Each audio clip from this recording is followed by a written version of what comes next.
Hello everyone. Ngayon maggagawa kami ng yung steering rack natin. Kasi yung steering rack is medyo lumakas-lakas na talaga yung leaking niya. Kaya malamang brittle na talaga yung niya, oil seal. So ngayon, kailangan ilip natin yung sasakyan natin. At saka i-lock natin yung manibela pag gumagawa tayo sa steering. Then tanggalin natin yung lock. Tapos yung kabilaan kasi yan tatanggalin. May tatlong bolt naman sa loob yung naka-attach sa body, sa chassis mismo. Para matanggal natin tong steering rack na assembly na to. So ang kagandahan lang kasi diyan pag i-repair nyo, i-overhaul nyo yung natin, steering rack assembly natin. Medyo makaliser yung magagastos mo kaysa bibili ka ng panibago talaga na panibagong seat. Kasi yung panibagong seat na yan, kabili ka niya mga 8,000 pataas siguro yan. 8,000 to 15,000. So hindi katulad ng oil seal lang papalitan natin sa loob. Mura lang kasi yung oil seal niya dalawa. Tsaka o-ring 3 yata o ganun. So magkano lang yung halaga niyan sa bawat isa? Hindi pa umabot ng 1,000 yung bawat isa niyan. So napakalaking tipid pag yun ang gagawin, na i-repair na lang.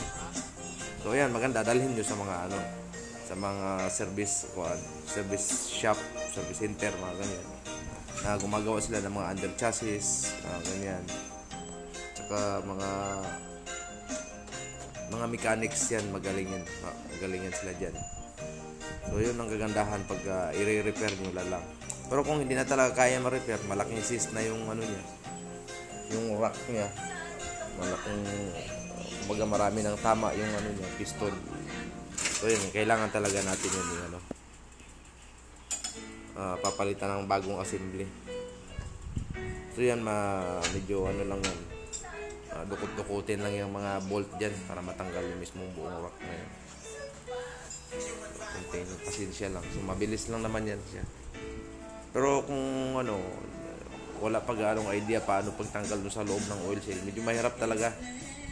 Kasi yun nga, mayroon pang oil seal sa loob mismo ng yung assembly na yan na steering rack na yan.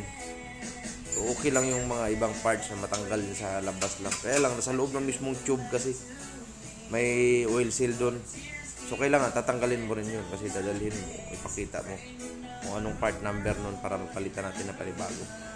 So gagawin natin yan is para general overhauling natin yan. Para natin yung oil seal na lumalakas kasi yung leaking. Pag lumalakas kasi yung leaking na yan, mauubos yung steering fluid nyo dun sa sa mismong reservoir niya. So yung reservoir kasi niya makikita nyo sa ibabaw ng na yan sa makina na yan, makikita nyo dyan. Pag nauubos, dyan lang, mauubos lang yan siya. So ngayon, mawalan ka na ng steering fluid. So titigas na yung mo katagalan. Kung hindi mo napansin ito, hindi mo naayos. So kailangan ayusin. So ipa-overhaul na lang.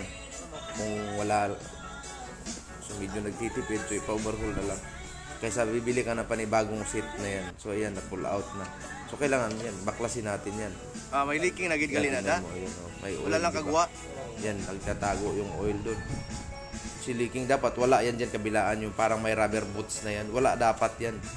Walang leaking yan, dapat sila lahat. So ibig sabihin, sira na yung oil seal dito banda.